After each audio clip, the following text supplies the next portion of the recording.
Imagine being thrown out into a storm by the man you spent 10 years loving. No warning, no explanation, just a suitcase, a slammed door, and rain pouring down like the sky itself was mourning your marriage. That's exactly what happened to me. But what my husband didn't know was that his dying father had been watching everything. And 3 weeks later, inside a quiet lawyer's office, one sentence from a will changed everything. Because the fortune my husband believed was his was never meant for him.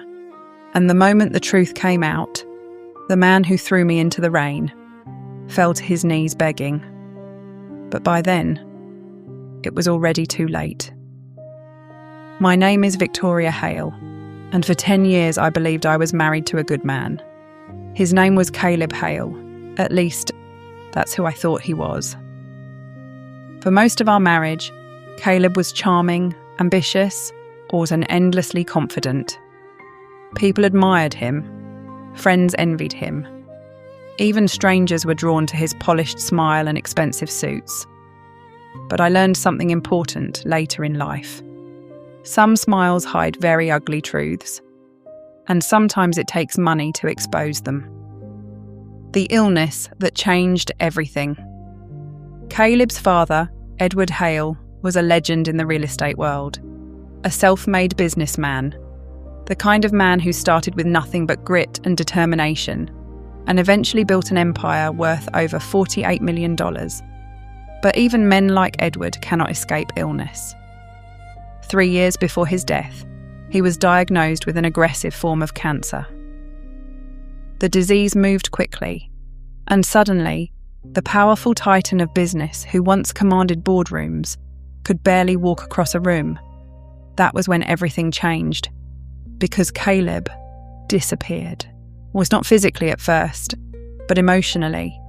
He claimed the hospital smell bothered him. Then he said watching his father suffer affected his mental health. Soon, he stopped visiting entirely. And so I stepped in. Someone had to care for Edward.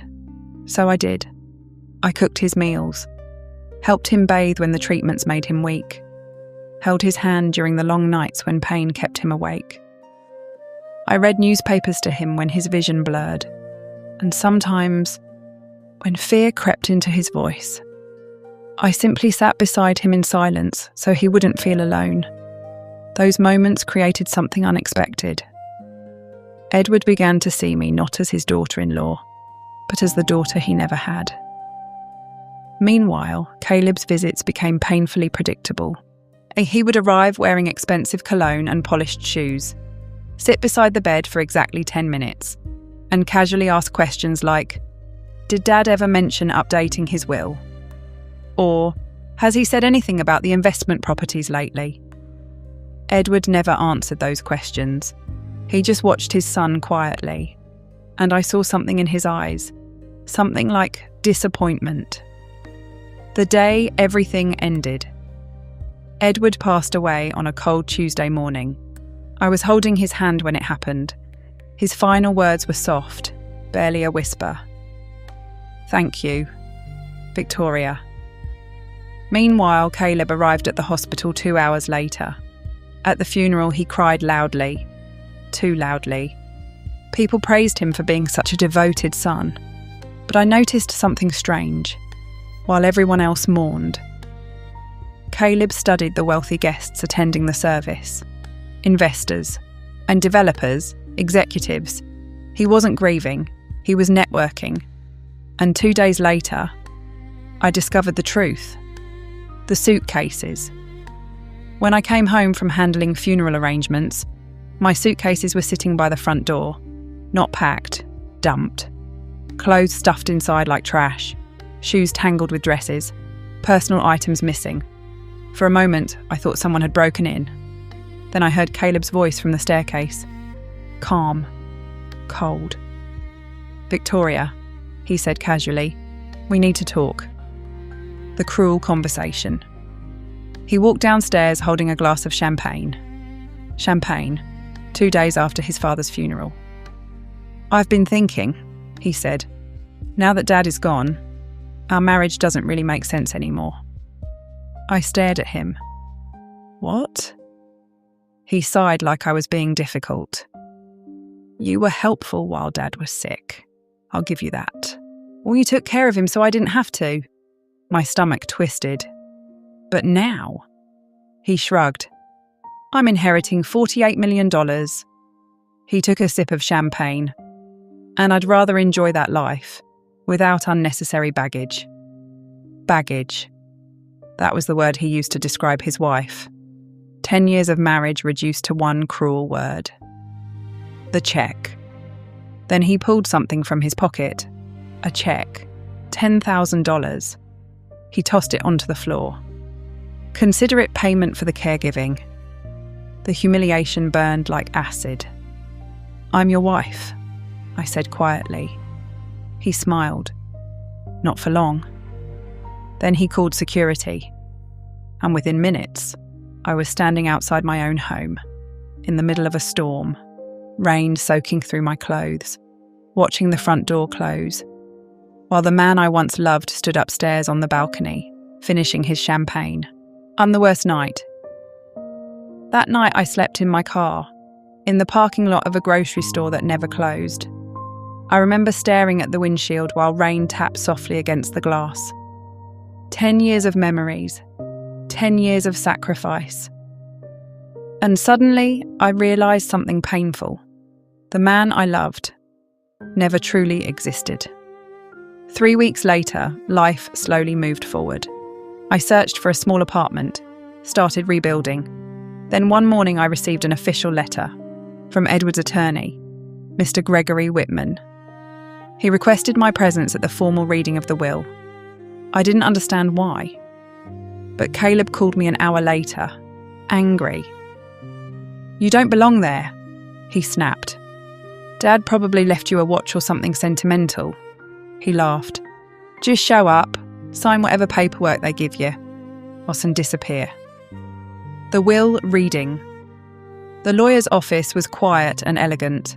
Caleb sat at the head of the table with financial advisors beside him, confident, relaxed, like a king waiting for his crown. When I walked in, he barely looked at me.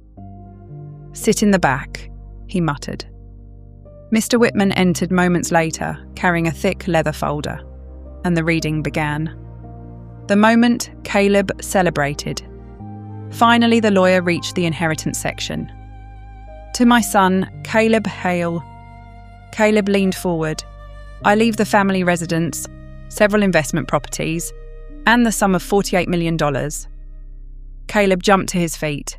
"I knew it!" he shouted. He turned toward me with a cruel smile. "Did you hear that, Victoria? 48 million. And you get nothing." Then everything changed. Mr. Whitman calmly turned another page. There is an additional clause. Caleb rolled his eyes. "Skip it." "I cannot," the lawyer replied, "because your inheritance depends on it." And then he read the words that changed everything. Edward had written them personally. Edward's final test. "If my son Caleb remains married to Victoria at the time of my passing, treating her with dignity and respect, he shall inherit the full estate." Caleb frowned. Then the lawyer continued. "However, if Caleb has abandoned Victoria, removed her from their home, or attempted divorce, then my son will receive only a monthly allowance of $2,000. The room went silent. Caleb's face turned pale. "And the remainder of my estate," the lawyer finished, "shall be transferred entirely to the woman who showed true loyalty and compassion." He looked directly at me. "Oh, Victoria Hale." Caleb looked like someone had knocked the air out of him. "All of it?" he whispered. The lawyer nodded. "Yes." Caleb turned to me, suddenly desperate. "Victoria, please." He grabbed my hands. "I made a mistake. We can fix this. We can be happy again." But I saw the truth in his eyes. Not love, fear. Fear of losing money. I slowly pulled my hands away. You're right about one thing, Caleb, I said quietly. You showed me exactly who you are. I turned to the lawyer. When can I reclaim the house? Immediately, he replied. Behind me, Caleb collapsed into a chair, shouting, begging. But I kept walking, because sometimes the greatest revenge is simply moving forward. As I walking confidently out of Mr. Whitman's office, shoulder high, I realised sometimes character reveals itself when money enters the conversation. And people who value money more than loyalty eventually lose both. Kindness and integrity are never wasted, even when it feels unnoticed. The people who truly see your worth may not say it immediately, but they remember. If this story moved you in any way, take a moment to reflect. Have you ever experienced betrayal from someone you trusted? Share your thoughts in the comments. And remember, sometimes life closes one door in the rain, only to open another filled with justice. If you enjoy emotional stories like this, make sure to subscribe and turn on notifications so you never miss the next powerful story, because the next one might just change the way you see people.